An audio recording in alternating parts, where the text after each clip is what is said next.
Salut à tous, c'est Malmagie. Aujourd'hui on se retrouve pour une nouvelle vidéo et aujourd'hui une nouvelle vidéo du calendrier de l'Avent. Car il y a 5 jours j'ai décidé de commencer un nouveau concept sur la chaîne, c'est que pendant tout le mois de décembre, tous les 5 jours j'allais ouvrir 5 cases du calendrier de l'Avent. Donc la dernière fois on avait ouvert les cases 1, 2, 3, 4 et 5. Et aujourd'hui on se retrouve pour les cases 6, 7, 8, 9 et 10. Donc la dernière fois on a ouvert un tour avec des dames, un tour d'illusion d'optique, un tour avec un foulard, un tour de mentalisme un peu magie et un tour avec une pièce. Voilà, donc ils sont tous ici. Si vous voulez voir l'épisode 1, n'hésite pas à cliquer maintenant sur le petit en haut à droite de ton écran. Enfin bref, si tu veux pas rater toutes les prochaines cases et surtout la dernière du 24, n'hésite pas à t'abonner et à mettre la cloche pour avoir toutes les notifications. Bref, en tout cas, c'est parti. Je vais prendre le calendrier de l'Avent et je vais ouvrir 6, 7, 8, 9 et 10. Donc c'est bon, je viens de tous les ouvrir. Donc pour le 6, on avait un petit socle juste comme ça. Donc je sais pas du tout à quoi ça peut servir. De toute façon, on verra bien juste après. Ensuite j'ai eu une corde pour faire un tour de magie avec une corde. Ensuite j'ai eu un faux pouce, donc là du coup si je vous présente le tour, vous aurez l'explication directement. Ensuite j'ai une petite carte avec un petit trombone. Et enfin pour le 10, le dernier, j'ai une petite carte avec un fil noir, je sais pas du tout ce que ça peut être. Voilà, donc je vais juste prendre le petit carnet d'explications, je vais lire toutes les explications. Et après je vous les présenterai tous et je ferai la démonstration de 2 et j'en expliquerai un.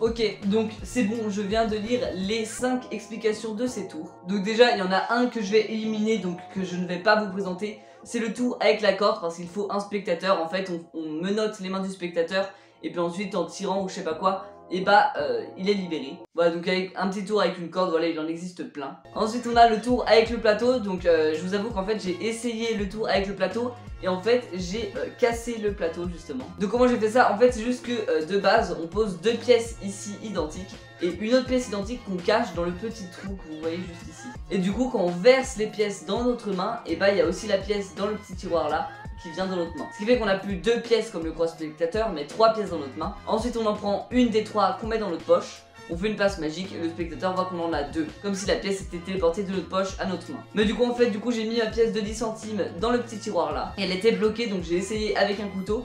Et ensuite j'ai essayé de faire comme ça pour qu'elle parte. Et j'ai tapé le meuble sans faire exprès et du coup j'ai pété le truc. Bon le tour est toujours possible mais l'objet est un petit peu cassé quoi. Enfin bref voilà pour ce tour. Ensuite on a ici là ça. C'est juste de la pâte à fixe et du fil invisible, c'est pour faire bouger un stylo par la pensée entre guillemets. Donc voilà, ça peut toujours être utile. Mais bon, personnellement, je fais pas trop de trucs comme ça avec des fils parce que le spectateur sans doute souvent il va cramer le truc. Donc voilà, celui-là je suis pas fan, sinon celui de la corde ça reste un bon tour comme tous les tours de corde. Celui du plateau est assez bien inventé, j'avais jamais vu ça. Et ensuite il nous reste juste donc les 2 petits tours que je vais vous présenter. Celui avec le pouce et celui avec la carte. Donc vous allez voir que même si celui avec la carte je ne vous l'explique pas, ça va quand même être assez cramé. Mais on n'oublie pas que c'est quand même un calendrier de l'Avent pour 7 ans et plus. Donc c'est normal que moi en ayant fait 2 ans de magie et en ayant 16 ans, je remarque un petit peu plus la supercherie quoi. Bon sinon pour l'instant mon tour préféré c'est quand même celui qu'on a ouvert la dernière fois avec les 4 rois. Parce que ça c'est un tour que franchement je pourrais faire avec un public en face de moi. Parce qu'il est simple à faire, il est difficilement cramé et en plus il est assez impressionnant. Enfin bref, moi je le trouve vraiment bien. Enfin bref, j'arrête de parler, je vais vous faire le tour pour l'instant que je ne vais pas vous expliquer. Donc pour ce tour, je vais juste vous montrer une carte. Et donc sur cette carte, il y a plein de mini-cartes et je pense que vous avez remarqué, il y a juste une seule carte parmi toutes les noires qui est rouge. Donc ce qu'on va faire, c'est qu'on va demander au spectateur, on va lui donner ce petit trombone, de le placer sur la carte rouge. Donc jusqu'ici, c'est pas difficile, je pense que tout le monde sait à peu près quoi faire. Hop. Voilà, juste ici. Voilà, donc bravo, maintenant on va un petit peu plus compliquer les choses parce que au dos de ces petites cartes, il y a aussi le dos, justement, des petites cartes. Et là, on va demander au spectateur sur quelle carte il va mettre son trombone. Sachant qu'encore une fois, il faut viser la carte rouge. Donc vous dites en commentaire sur laquelle vous auriez mis votre petit trombone, là, sachant que celle-ci, c'est la numéro 1 et celle-ci, la numéro 5. Donc du coup, j'imagine que la plupart l'auraient mis ici. Mais en réalité, si on regarde, vous avez tous perdu. Donc voilà, c'était un petit tour un petit peu marrant qui jouait avec l'esprit du spectateur. N'hésitez pas à me dire si vous avez trouvé ce que c'est le secret. Voilà, ça reste un petit tour marrant. Et ensuite, on va faire un classique de la magie. C'est le tour du faux pouce. Donc là, voilà, j'étais obligé de vous l'expliquer. Je pouvais pas vous le faire sans l'expliquer parce que de toute façon, l'explication est assez flagrante. Et donc, du coup, pour la démonstration de ce tour, je vais juste prendre le foulard que j'ai eu dans la dernière vidéo et on va juste venir le mettre dans ma main qui est là. Hop, on va le mettre. Et en fait, le foulard, vous allez le voir, va disparaître. Donc, on met le foulard bien dans ma main, comme ceci. Et le foulard disparaît entièrement. mais on peut le faire réapparaître, regardez.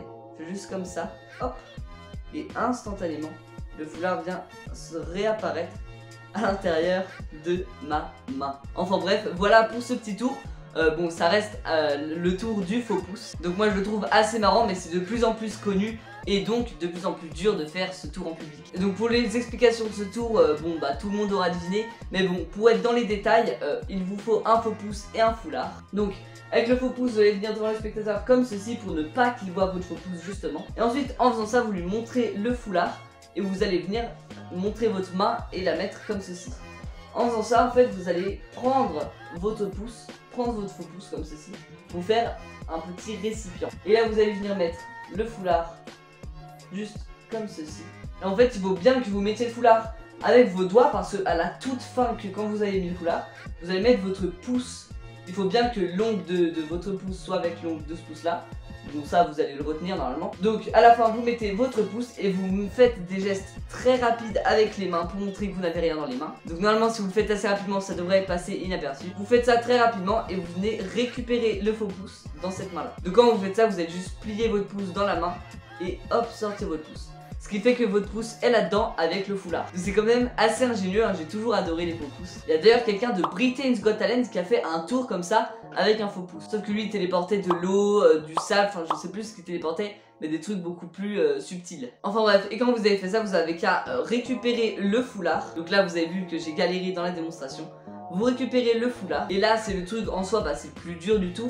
Il faut maintenant faire dégager ce pouce. Donc pour faire ça, soit vous remettez votre pouce à l'intérieur pour le passer un petit peu inaperçu, ensuite vous mettez votre main dans les poches et vous le laissez dans la poche. Soit vous êtes magicien et vous arrivez à faire des techniques pour l'empalmer, pour faire passer inaperçu comme ceci et puis donc du coup après le mettre dans votre poche assez discrètement. Enfin bref voilà, je voulais bien vous présenter ce petit tour du pouce, ça faisait super longtemps que j'avais pas fait un truc comme ça. Et donc du coup on commence déjà à avoir pas mal de tours ici sur la table, parce que du coup maintenant ça fait 10 tours de magie. En tout cas la prochaine fois on ouvrira le 11, 12, 13, 14 et 15. Et le 13 ça a l'air d'être un tour de cartes. Donc bref, on verra bien ce que ça donne. J'espère que vous serez au rendez-vous. Pour ne pas rater la vidéo, n'hésitez pas à activer la cloche. Voilà, je le redis, mais ça vous permet d'avoir toutes les notifications sur la chaîne. En tout cas, merci beaucoup à celui qui m'a offert ce calendrier. Il se reconnaîtra. Merci à tous d'avoir regardé cette vidéo jusqu'à la fin. Une autre vidéo de magie s'affiche juste ici. En tout cas, merci beaucoup d'avoir regardé la vidéo. Et on se laisse à la prochaine. Salut!